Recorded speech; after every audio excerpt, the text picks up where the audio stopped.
I would say if you thought the activity part was cool when you put in tech, the rumination really, I think, is what brings the technology to another level. The stuff that you can do with cow management with rumination is pretty fantastic. And I would never farm probably without it. I think my dad would say that of anything he's ever purchased in his dairy career, the rumination tags were like by far the best investment. I remember him like saying that and stuff. I mean, it really does bring your dairy to the next level.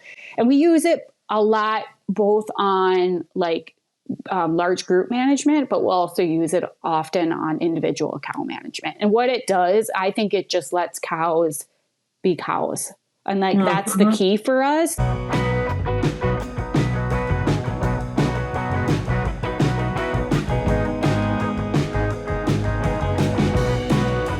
All right. Well, welcome everyone to this episode of the Dairy Podcast Show. I'm your host for today, Gail Carpenter, and I'm joined by Dr. Megan Schrupp. Megan is a veterinarian and owner of NexGen Dairy, a family-owned dairy farm in Eden Valley, Minnesota.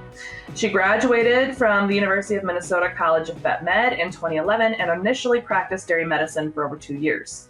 Since 2016, she has co-owned and managed NexGen Dairy, overseeing herd health, reproduction, and milking operations, while leading a team of full and part-time employees.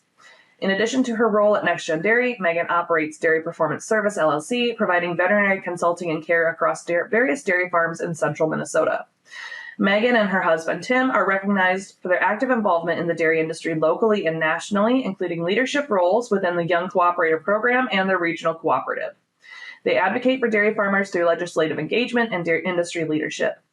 NexGen Dairy, under Megan's leadership, incorporates sustainable practices such as solar energy and is known for high standards in animal welfare, productivity, and longevity, with a herd of about 1,200 Jersey cows. Her vision of success integrates profitability with creating a positive workplace and community impact, striving for herd health and longevity through a balance of data-driven and science-based management practices. Welcome to the podcast, Megan. Thank you for having me. That is quite a career. But fun fact, I think we overlapped briefly at the University of Minnesota. So I started my master's there in 2010. So I was over in Hacker Hall. So we probably didn't directly interact too much, but yeah, we were both in St. Paul at the same time. You were just across the street from where I was, head down, trying to cram all things veterinary medicine. That's right, because fourth year is not fun. Actually, is any year of vet school fun? Yeah, they're all very busy, but I have to say I thoroughly enjoyed it. And I think the older I get, the more I look back and think, it is such a wonderful time. You really do learn so many things, and it's amazing how you grow through that process. Yes, it's I have the opportunity to watch it firsthand with my students. I get them in undergrad, but I stay pretty involved with a couple of the classes over at the vet school. So I teach a lecture in one of their dairy production rotations, and then I get invited to speak at the ruminant nutrition class. And so I get to see some of the undergrads, like, as they've been through a couple years of vet school. And it's so fun. Like, even from freshman to senior year of college, watching them grow is so fun, so rewarding.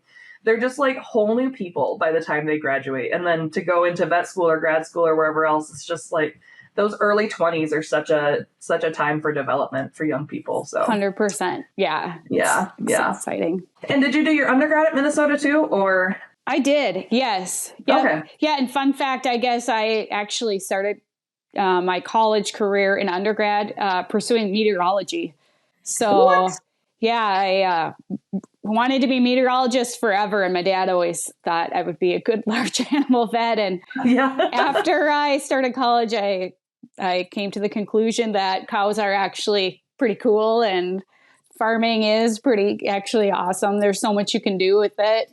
The opportunities are pretty much endless for any sort of area that one has, a passion for, anything from milk quality to nutrition to people management. I mean, now we're diving into like technology and computer systems. Like, never did I think that, I would be wearing so many hats or be exposed to so many different things. So it's really fun. And I think that's one of the challenges I would pose to the industry is communicating all of these opportunities that we have in our industry to the young people of today, because I think there's so much information and so much precision and, forward thinking and information, and how do we communicate the opportunities in all these various fields that we rely on in our dairies to these young people, showing them all these various career opportunities. I think that's one of the challenges we probably have today, to get young people to come back to the dairy industry and be excited and join us. So did you grow up with a dairy background then? Did you grow up on a farm or? Yeah, I actually grew up on the farm that I co-own now with my husband. So I'm 4th generation. He would be 5th generation. We purchased the last of his family's cattle and kind of brought them into our herd. And those would be Guernsey cattle. So we dip our toe a little bit into showing some Guernsey genetics, because that would be my husband's family's legacy. We have fun with his nieces on that end. But my family, I grew up on just a commercial dairy, Holsteins actually, and we've since transitioned the dairy to Jerseys. So, because our milk is producing cheddar cheese here in central Minnesota. That's kind of, some people would think those are fighting words right there. What was that transition like, going from Holsteins to Jerseys? I think for us, and just kind of some dynamics of our dairy, it's been pretty natural. Our facility is nearing 25 years old. We're pretty close to some city limits with some zoning and things like that. So there's some different things to think about with animal size and animal units and some things like that. And then the nature of what we're producing with our milk and how it's being processed. It seemed like for us, transition at the time, really when we started probably 12 years ago with that process. So, at that time is kind of when we decided to. And now I think the Holstein breed, we're seeing the components, right? The pounds of fat and protein sold on these Holsteins with genetic progress is actually pretty incredible. So yeah.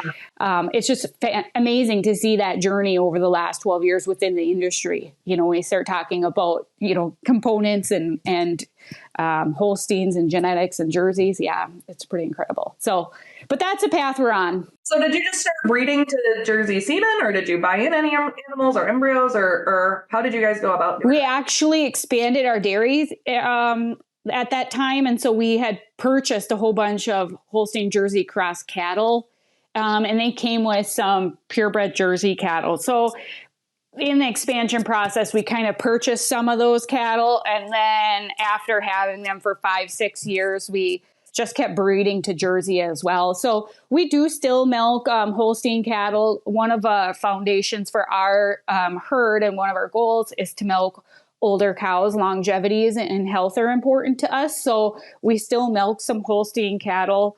And we have a whole bunch of Holstein Jersey crosses that are just terminal crosses that are being bred beef. But the majority of the herd is now Jersey, and all of the heifers returning into the herd are purebred Jersey, like not registered, but in essence, purebred Jersey heifers. So you're pretty familiar with both breeds? Yes. Yep. The Guernseys are fun. I like that. They're the golden Guernseys. It's kind of a niche thing, right? Yeah, it is. It's fun. You definitely get to understand firsthand breed characteristics, and they are very different, each one. That is fair. I don't have a lot of experience with Guernseys personally, but we have some Ayrshires at home and have had a few brown Swiss kicking around occasionally. So they do bring some spice. Yes. So. Struggling with post-calving challenges and reproductive performance? Don't wait for problems. Protect uterine health proactively. AHV offers natural science-backed solutions and tailored on-farm support, improving fertility and performance. Learn more at ahvint.com. Well, let's talk about fresh cows. Talk to me a little bit about how are you managing your fresh cows? What are your fresh cow protocols? Just talk to me broadly about what you're doing with fresh cows on your dairy farm. Starting off with fresh cows, probably for me, the fresh cows are very critical to our dairy. They're one of our most important groups of cattle that we focus on. And perhaps for me, that was an easy fit being a veterinarian. When you work in practice, a lot of, especially here in central Minnesota, I worked for 2 years for, a practice had a wide variety of farms. But as a vet, a lot of the cattle you focus on are fresh cows. You help producers either look at a fresh cow putting out a fire, or maybe help a team of employees for a producer, implement protocols and treatments and that sort of thing for fresh cows. So coming back home to the dairy, for me, fresh cows was an obvious and easy fit. Probably just a natural fit for me to focus on. And for me also, I just think the whole key for our cows is to focus on the first few days in lactation, right? So our goal when we think about fresh cows on our dairy is we are setting the stage for success. And so we really want to focus on those first few days to get those cows off to as best start as possible. So I think, and you'll see it like in my veterinary practice name, it's Dairy Performance Service, because I believe that cows are athletes. I mean, you see that on the nutrition side. It's amazing how balanced and honed in we have their nutrition, right? So we can set the whole lactation curve.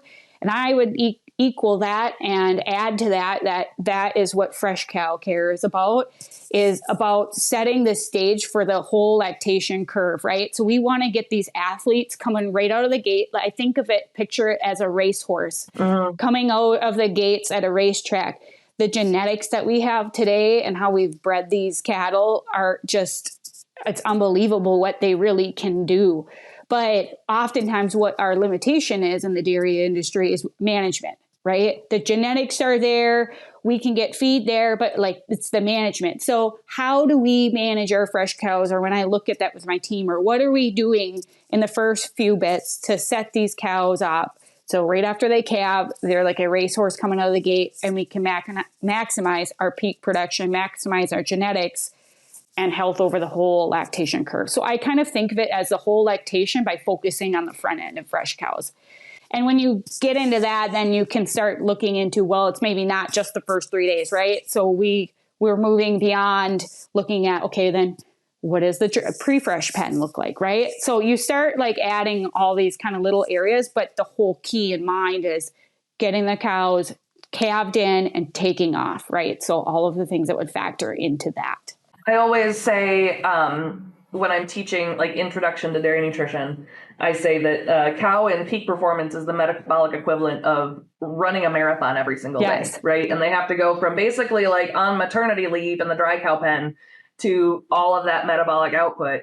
And it is we call it the transition period for a reason, right? That's what's happening. So, yes. Yeah. I also like your comments about genetics. I was at a conference last week and somebody said, if genetics is the ceiling and nutrition is the floor. And then I said, but even nutrition is built on management, right? Management's the foundation, because you can't outfeed bad management either. Mm-hmm. So I like those comments that it's not just about that time around calving. It's about that whole system and how you're managing them at every step of the way.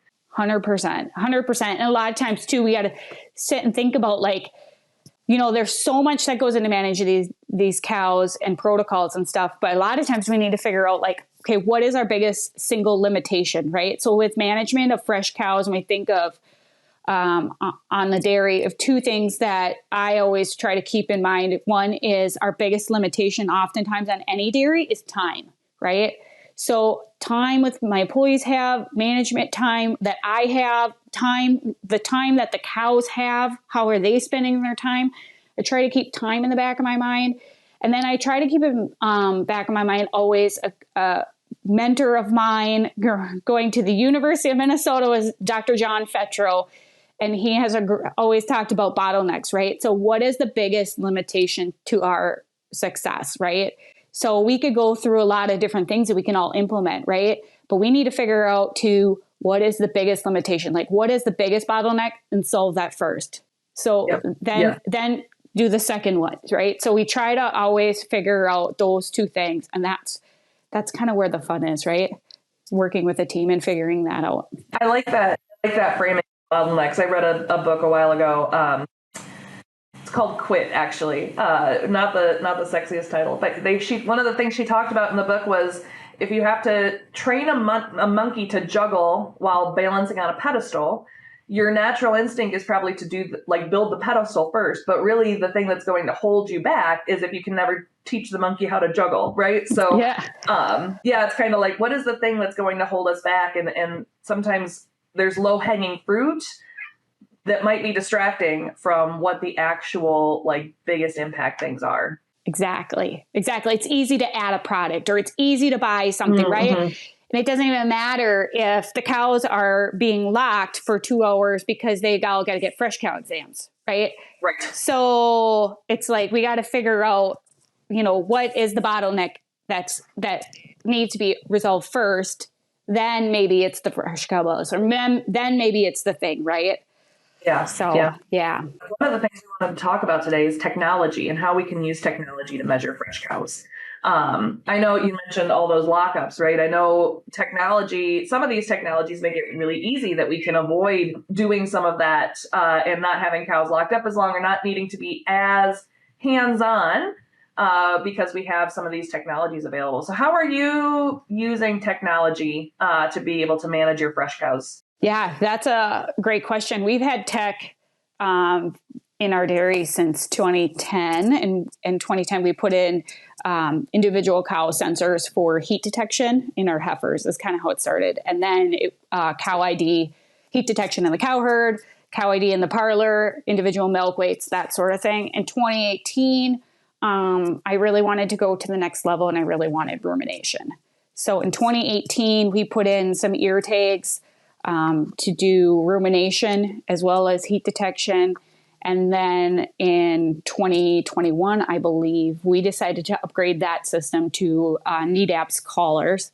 So we have rumination, activity, individual ID in the parlor, and then we would have breathing by pen and a positioning if we were to install and use it. But I would say if you thought the activity part was cool when you put in tech, the rumination really, I think, is what brings the technology to another level. The stuff that you can do with cow management with rumination is pretty fantastic. And I would never farm probably without it. I think my dad would say that of anything he's ever purchased in his dairy career, the rumination tags were by far the best investment. I remember him saying that and stuff. I mean, it really does bring your dairy to the next level. And we use it a lot, both on large group management, but we'll also use it often on individual cow management. And what it does, I think it just lets cows be cows. And that's the key for us, is getting out of the pen, leaving them alone. Don't bother the cows. I mean, think about that time commitment that they have. They only have so many hours a day. They need to eat, drink water, and they need to go lay down, right? Milk and lay down. So every time we're in the pen, we get a cow up. Well, she would have laid down having not been in the pen. And if we get them up and we're locking them doing exams, okay, that's less time she's laying down, or less time she's doing this, right? So, and especially those cows after they calve, I mean, they're coming into milk production. They're metabolically just trying to get things figured out. Those cows really just need to be left alone. And so that's kind of what the data does for us, is just an eye on the cows 365, 24/7, and we just gets us out of the pens and lets cows just leave alone. So basically, if a cow never flags on the data, we never touch her. We never bother her. Yeah. Yeah.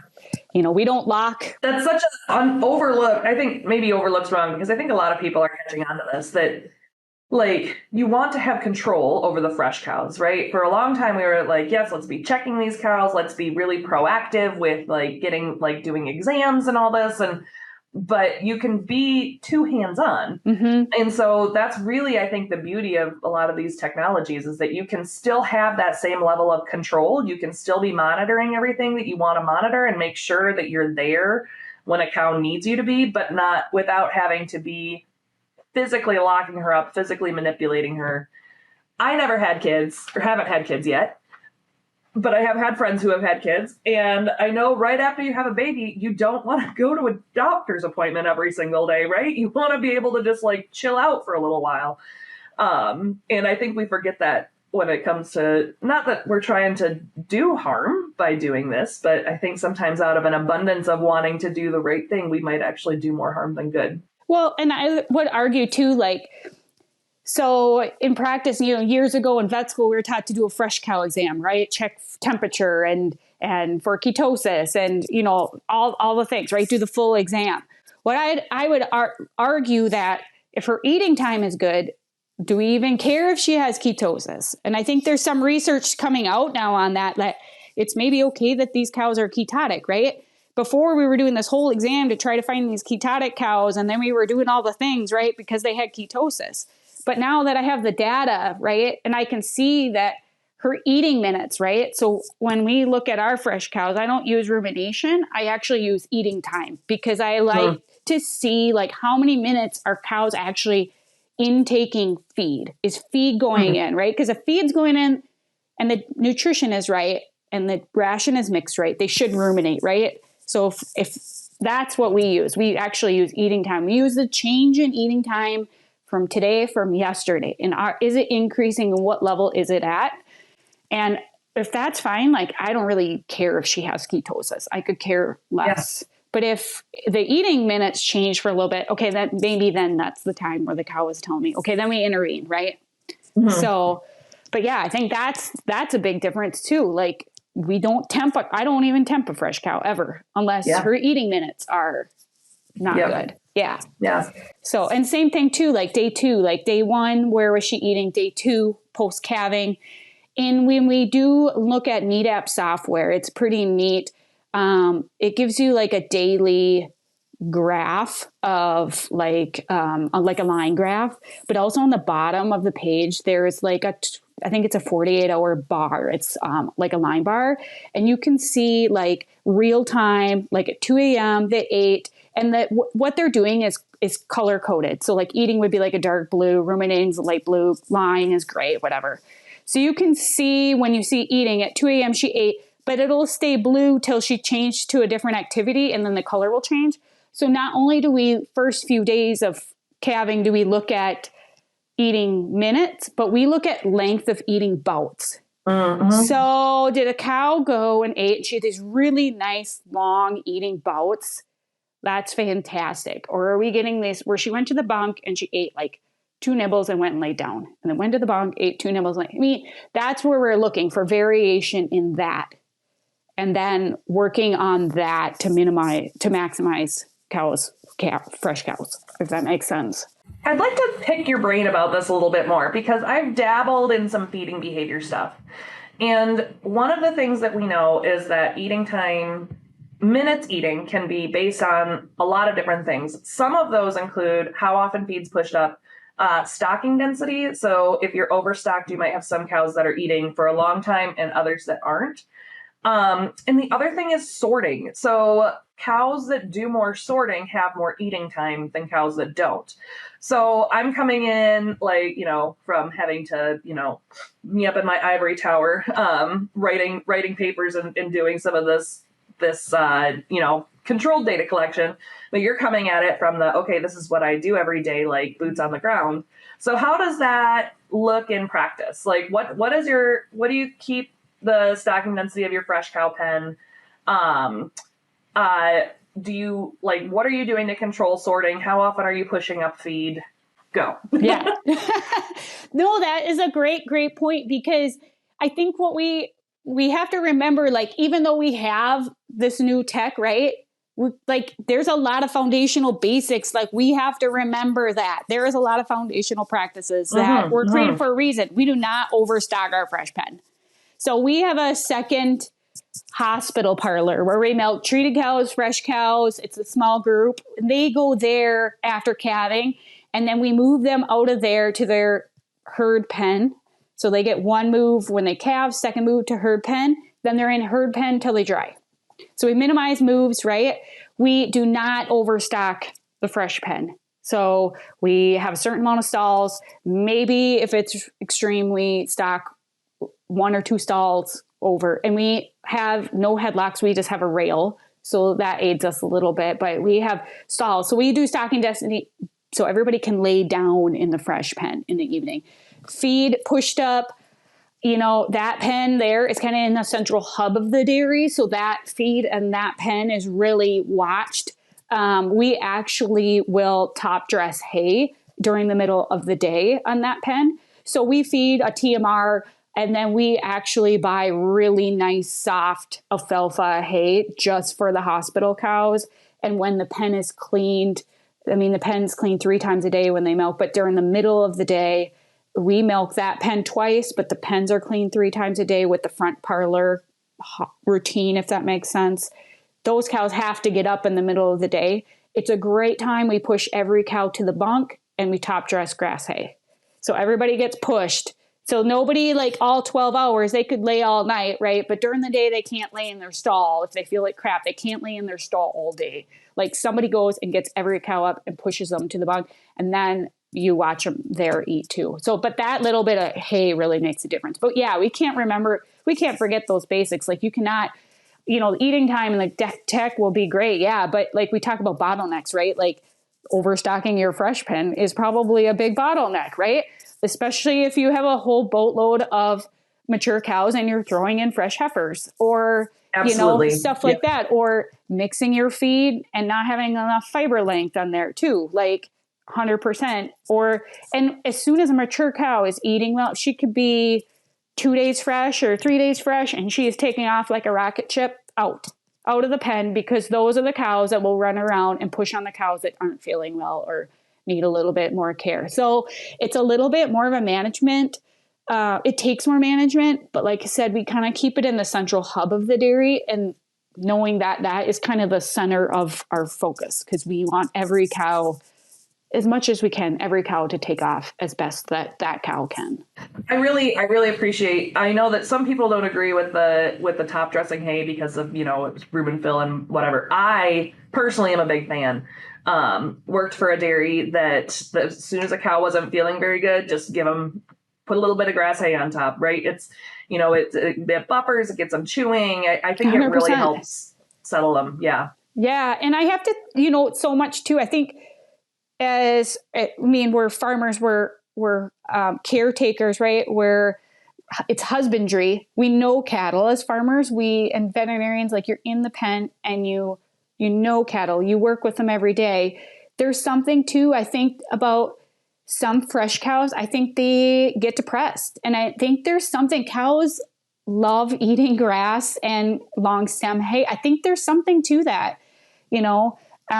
Science is great at a lot of things, but sometimes I think there's some things we can't quite measure too. So that's absolutely right. Yeah. And to the discussion about technology, we're getting better at measuring those things all the time. Yeah. But yeah, sometimes there's vibes, right? You gotta follow the vibes a little bit. Yeah. I also appreciate your comments about the mature cows and getting those, I love the invisible cow, right? The cow that you never have to, you see her when she calves, you see her when she breeds, you see her at preg check, and then you see her again when you dry her off. Yes. But those cows, especially the mature ones, they know what they're doing. And the heifers, I think this is a bottleneck on a lot of dairies, is if you're commingling heifers and mature cows, you really have to pay attention to your stocking density. You really have to pay attention to making sure that it's kind of like, when I'm moderating meetings or doing any sort of like discussion-led event, right? You have to make sure the introverts have a chance to say, because there's going to be some voices in the room that are going to talk a lot, and there's going to be some voices in the room that do have things to say, but they're not going to be comfortable speaking up. And I feel like that's our mature cows and our heifers in a lot of ways. So making sure that you're kind of managing some of those social dynamics, I think, is incredibly crucial when it comes to fresh cow management. I agree 100%. And I think that's a great way that you put it. Yeah. It's time for our famous 3. Natural Biologics is using cutting-edge science to deliver cost-effective solutions for the animal health and productivity challenges you face. For conventional or organic production systems, Natural Biologics can help support rumen health and immune function, mitigate pathogens, and increase production efficiency. Visit naturalbiologics.com to learn more.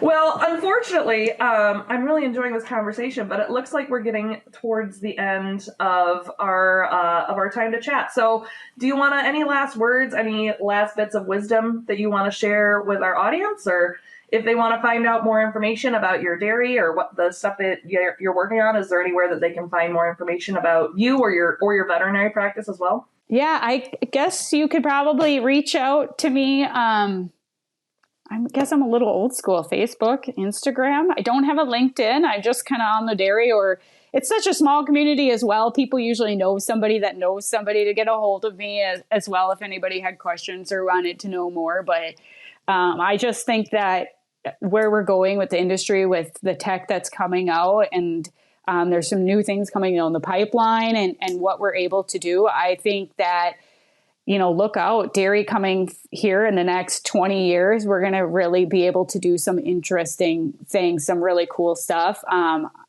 really excited too for new and more nutrition research. I think that's exciting as well. There's always so much coming out with, nutrition, inflammation, health, and intersecting that with data and technology, I think is going to be really, really fun. So I'm excited for that. I do. I have also been informed that Facebook is for old people, but yeah, it's fine. That's what my nieces and nephews tell me. They're like, nobody's on Facebook anymore. Well, I guess I'm still there. So yeah, you and I are still on there. So all right. So with that, we will go ahead and ask our 3 questions that all of our guests get asked. And the first one is, what is your favorite dairy related book or resource? I have to say, I've listened to this podcast before and there's been a lot of good books. But honestly, I am more of a podcaster. I do a ton of podcasting. I think that the industry is really changing and everything, markets and world news and everything just seems like it's changing so much quicker that I really look for podcasts to get those early tidbits of things that are coming out or a little snapshots and maybe some exciting research or this or that. And then, from there I can go investigate more if there's a paper published or if there's a conference or where I can find out more about what's coming. But I tend to do a lot more podcasts. And the nice thing too is you can play them while you're doing whatever during your day, or if you've got some drive time and things like that. So I try to maximize my time that way as well. It's really easy to multitask on a podcast, right? Like if you're doing something that you don't have to pay too much attention to, that just put a podcast on in the background and, doing the dishes or whatever else. Yep. I'm with you on that one. Yep. So is it the same answer then for your favorite non-dairy related book or resource, or do you have other recommendations? Yeah, that's probably the same. I guess I tend to get a little busy, and so I get half into a book, and it seems like then I don't quite finish it because I got pulled in some direction. So yeah, most likely It's going to be podcasts. But I would say if we could maybe pivot that question, what podcast maybe am I listening to? I try to do different sorts. So like this one, Peggy Caffeine's Up Level Dairy is fantastic. The Dairy Science Digest is good. There's some good like dairy market ones that I really look for. And on some podcasts, like I always try to get High Ground's Dairy Market Report, like right after it's out on Up Level Dairy, stuff like that. Mm-hmm. But I also try to listen to maybe some podcasts. Huberman Lab is one of my top favorites. I really enjoy like science research on as it relates to health, even though it is human health, but it always makes me wonder how we can translate some things, right? That's the vet in me. But, and then tech, there's some great podcasts like talking about egg tech and just trying to keep abreast of what's coming. And if there's different ways we can incorporate tech into our dairy. Yeah, great list. I should take note of some of those. I feel like I'll have a bunch of podcasts in my feed and then I'll go through like a podcast slump. And I feel like I'm just now getting over a podcast slump. So I should look into some of those. So, and yes, Peggy's podcast, of course, our podcast, fantastic. But Peggy's, everything Peggy does, I'm a big fan of. So likewise. All right. So our last question is, what do you think sets successful dairy professionals apart from those that are not successful? I think it's constant striving to be better, always working to be better. So we do that on our dairy. I try to tell that to my team and everybody that works on our dairy, like, how can we be better today than we were tomorrow? Like, what's one thing we can do today to be better than tomorrow? Striving to be better.